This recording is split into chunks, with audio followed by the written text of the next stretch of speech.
Alrighty, so the first official actual video in this wonderful project is going to be careers in cyber. So in this lesson, it's going over all the different various positions that are in cybersecurity. This is going to be a fairly short video. I'm not going to read everything for you guys. I will add in a little bit of, comments here and there, but everyone's different. Every job's a little bit different.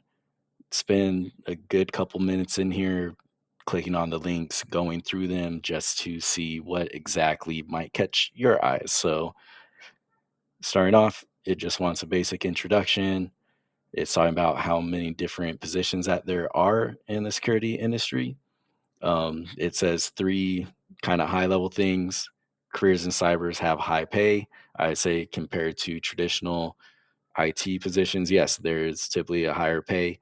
It is very exciting. I can 100% attest to that. There's not a lot of stagnation, at least in my experience, when it comes to cyber. Whether you're remediation, an engineer, an analyst, the industry moves so fast. Something that is fine and patch and everything works right now might contain a vulnerability that's being exploited in 2 weeks. And, it might be brand new 0 day that nobody's seen before. And just seeing the evolution of how the bad guys are coming up with things and how everyone else reacts to it. But there's just a whole bunch of different positions. It also says you'll be in demand.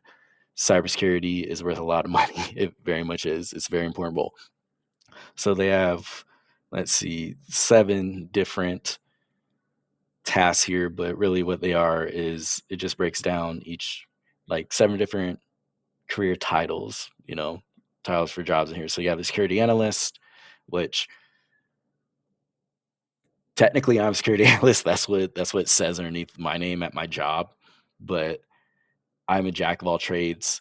So this is talking about analysts will explore and evaluate company networks to uncover actionable data and recommendations to engineers to make preventive measures. So not super in depth compared to an engineer, which then you're using more threat and vulnerability data to make the enterprise more secure.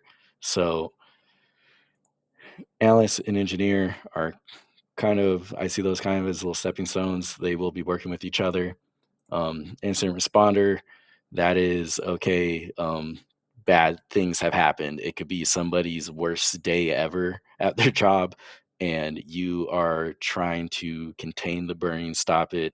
We'll go through the kill chains of of exploits later, and just there's a lot of who, what, where, when, whys that you need to answer and make sure when you're remediating, when you're responding to an incident, that it is actually properly remediated.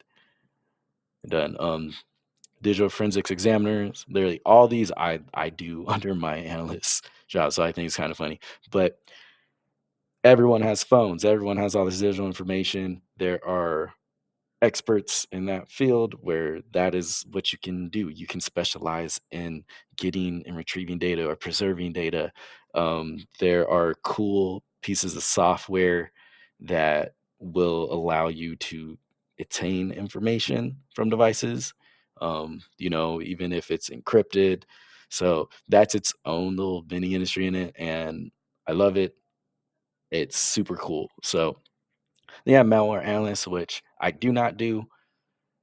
This is one of my weakest areas of, I would say, if I had a little triad, a whole little graph of what I'm strong at, what I'm weak at. So that analyzing malware, that's just not in my repertoire. Um, you need to understand programming fairly well in order to decipher what you're actually looking at. So because they're essentially reverse engineering malware. So yeah, so this work requires malware analysts to have a strong programming background, especially in low level languages such as assembly and C language. So they're extremely intelligent, and I wish that I had that skill set, but it just isn't me. Penetration tester, which is kind of the sexy role.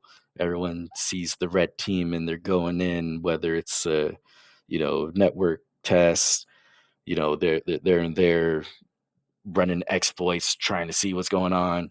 But at the same time, they also have to write reports. Like there's other skill sets that aren't really advertised in the sexy side of it that are very much needed as a penetration tester. I know when I initially got into it, I was thinking, oh, penetration tester, that's where everyone wants to be. And the more I worked in organizations, the more I realized, oh, not every penetration test would be a very exciting and sexy opportunity, because maybe the organization just needs an annual pen test due to whatever framework they're abiding by, like PCI compliance or something like that. And it turns out maybe the organization doesn't really even care if they remediate it, but it's just a check in the box for their audits. So a lot of cool stuff, I'm sure, throughout this path. Even though we are primarily learning to be in a SOC, we're going to be learning some techniques as well that go into penetration testing, because you need to know what they're doing. But there are cool paths too. So there's junior penetration testing path as well as an offensive testing path. And then you have the red teamer, which is pen tests that can be specialized. Whether or not it is, hey, we made this web app and we really, really want it to be, we want it to be tested against stress tests. Hey, can this be exploited? Um, they they're the cool ones. They're the ones in the movies and things like that. So I know I kind of dipped over also into penetration tests there, but hey, that they're kind of the same. So not 100% the same, but in the same on the same side. I'll put it that way. And then we have this, which is the quiz. So this room has provided you with a general overview of different careers in cybersecurity. Don't forget, you can leverage online training to land your dream job in cybersecurity to find out which role suits. So let's go ahead and try this really quick because it just seems like something fun. So let's see what I'll get, considering I do one, two, three, four. Four of those roles I do under one title. But if I started on them, was the first thing I would do. Honestly, I am gathering food because I'm always in thinking about food. So in my spare time, I like to tinker with new technology, understand how it works. Yes, I do. Watch crime solving, not so much. Keep busy learning something new. I do that. Find geocaches, that's fun, but not my thing. Upkeep, maintain my home. Nope, I'm a renter, so I don't do that. If I could buy a fictional celebrity dinner, it would be. Ooh, I don't care about Tony Stark. Sherlock Holmes can suck it. Let's see, Yoda. I don't want to deal with him talking the way that he does the whole time. Walter White would probably kill me, and Bruce Wayne. I feel like that's you're just stunting on him. So like you could take him to somewhere cheap and just yeah. So that would be fun. My favorite game is Battleship's Cluedo. I don't even know what Cluedo is. Chess, hide and seek, or Risk. Oh Jesus. Honestly, I do like Risk. So I'm best described as curious, strategic, common, impressive, mischievous, practical. Yeah, but I'll go with curious.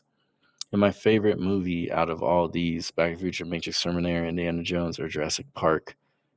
Jesus. Not Indy, not Terminator. I don't like future things, so those who get eliminated. Jurassic Park's fun, but it's not my favorite by any means. And I feel like everyone picks the Matrix. We're going with dinosaurs because dinosaurs are dope. Hey, what do you know? It says I'll be a pen tester. Okay.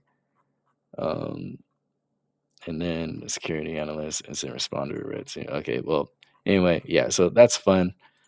Go ahead and do the quiz. Let me know what you guys got. Let me know if you guys agree with it. Anyway, that's it in this video. I'm going to hopefully try to keep it fairly quick. So thanks.